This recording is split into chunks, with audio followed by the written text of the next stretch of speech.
not an incorrect thing to exist. It's got to be there to correct things when they go off course or when, ease is disrupted.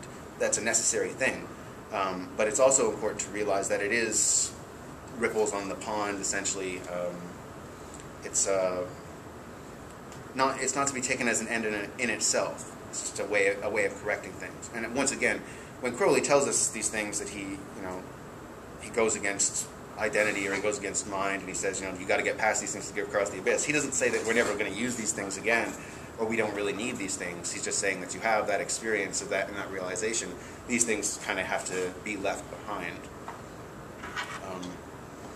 A big part of what causes mind dis-ease is the same sort of phenomena that finds us progressing from that into it. The concept of I implies necessarily the concept of not I, the negation of I, which in other words, death. And this is a really, really big deal for Crowley. In the Book of Lies, he talks about this quite a bit. He talks about this quite a bit in his other writings as well. Just sort of the reimagining of the idea of death in Thelema, and sort of what role that's going to play for a Thelemite in their kind of understanding things. And that's where I think that the role of reincarnation here gets really important. I mean, I'm always hesitant to talk about what I would call sort of castle in the air type things, like afterlife, what's going to come next, etc., etc., because that's not really verifiable information. But at the same time, if one is fully committed to this idea, certainly that the individual life and this certain particular life isn't if the end of that is not a permanent thing, then it definitely takes, if one is authentically and genuinely invested in that, then it takes a little bit of the sting out of the idea of death. Well, it takes a lot of the sting out of the idea of death. And Crowley really wants us to think of death as just sort of one more incident in the career of our star, one more little thing that happened, not really more or less important than anything else. Just not even a bump in the road, just one thing leading into another, or the cycle restarting itself.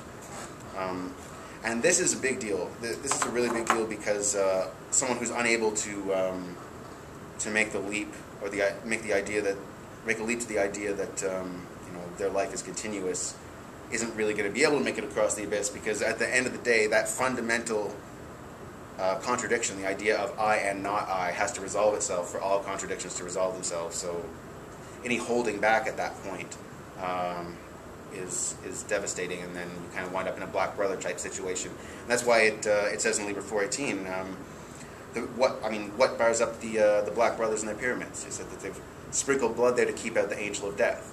I mean, Crowley identifies that as the fundamental fear behind the Black Brotherhood, the fear of losing its own ego, of I being destroyed, and so they're afraid of the angel of death, and so that's kind of what keeps their power contained and less potent than the adepts who are able to let that in and embrace that and become the little piles of dust, so to speak.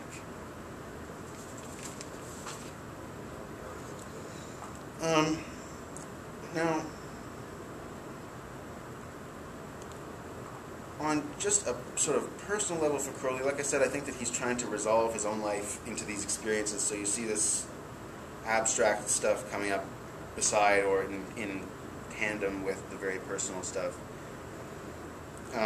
which also makes it significant to point out that it's differentiated from the kind of inspired writing that happens in a lot of these other texts. Even you could say Book 4 was in a sense a form of inspired writing just because of the working that sort of produced it. And there's no indication of anything like that with Crowley in the Book of Lies. He says that, in his Confessions, he pretty much said that he wanted to write it. He doesn't really go into the background of what prompted it. In pretty much every other case, it was, like a spirit will give him some kind of instruction, and he's reacting to that, or, he got something from his holy guardian angel in the case of the Book of the Law, and he's reacting to that, like a lot of his books are a reaction to that. He works with the Enochian system and the vision of the voice, and then he has a reaction to that and has to go on to explain that further. And in a way, you could say that the Book of Lies is a deeper reaction to everything that came before it, but this was one that proceeds a lot more from Crowley kind of making a decision to be like, okay, I'm going to do this, than I think a lot of the other ones necessarily are. That's just my opinion, I guess. This is also an opportunity for Crowley to sort of express some of the ways he's reformulated the Golden Dawn rituals since they kind of became available to people in general and stuff like that. And he's this is, of course, before, like I said, before Book 4, so he's it's the first time that he's really kind of putting that out there. So this was a really big deal for him to do that.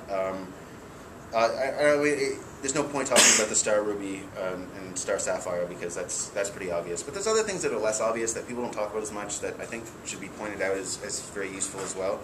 I mean, like, there's the Cry of the Hawk, where Crowley sort of reformulates the Lord's Prayer along sort of the lines of Horace. And that's just sort of, maybe there are a lot of people who use that in their rituals and stuff like that all the time, and I just don't know about it, but I don't hear it talked about a lot. Another one is the 86th song, where Crowley talks about the sort of Nile elaboration of the system as sort of his new hieroglyph for the universe. It's his new pentagrammaton, and he comes up with Aether at the end. And I see that in particular as being kind of a reformulation of the Lux signs, which are sort of more of, in Crowley says specifically, this is sort of an old Aeon thing. But it's not really hard to see that he's using that template, that way of sort of proclaiming something about the universe for this psalm, and he breaks it down in the same structured way, taking apart letter by letter.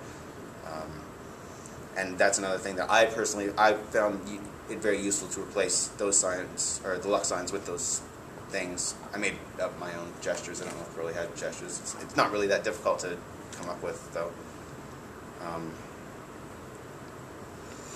So in a way, like, Crowley's prefiguring what he's trying to say and what he's trying to do in Book 4, and he'll reflect back on the Book of Wise constantly. There's a companion piece to this that I don't think is necessarily always understood as a companion piece, and that would be Liber Aleph. In the sense that Liber Aleph is another book where Crowley's taking the number and using that to explain the chapter. I mean, there is magical letters to his son or whatever, but I find it very helpful if something is not necessarily clear in the Book of Wise to look at the corresponding number in Liber Aleph, because it's another time that Crowley's trying to express the number. He's just doing it through a slightly different way. So if you kind of find the ways that these are connected, then it says something about the abstract number and the idea that he's trying to express through that. And you can kind of do that with the tarot as well, but that only works for like the much lower numbers. And Crowley's clear in the Book of Wise which tarot cards reflect on what. So that's another way of kind of expanding that system out and reaching out to more ideas in the Thelemic corpus.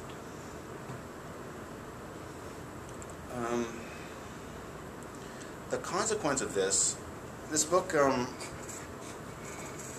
it gets written about in conjunction with the OTO from time to time, and the introduction to the edition that I think we all have, it talks about Crowley writing in his confessions, saying that like he was approached by someone from the OTO saying that the secret was in here, and people talk about that a lot. I find now, I know this is a fairly popular idea about what particular section that is, and from my knowledge, as far as I can tell, that mostly comes from Robert Anton Wilson, who I don't necessarily think is the greatest authority. I think that the reason Crowley's telling us this is that he does want us to think about it, and he wants us to understand that A, that he put it down without realizing that it would be significant, and B, that it's something that's capable of being explained in very clear, plain language. And I think that it's intellectually lazy to accept what someone else might tell you what that psalm is, and it should be more something to think about than anything else. And I think that's why Crowley's saying it. Crowley's not trying to hide a prize at the end where you figure out the secret of the OTO by figuring out which psalm it is, and then you can kind of set it down or whatever. It's more of something that has to be engaged and has to be considered. So yeah, coming up with a final answer to any of these is problematic, to say the least. I wanted to stop and ask if anyone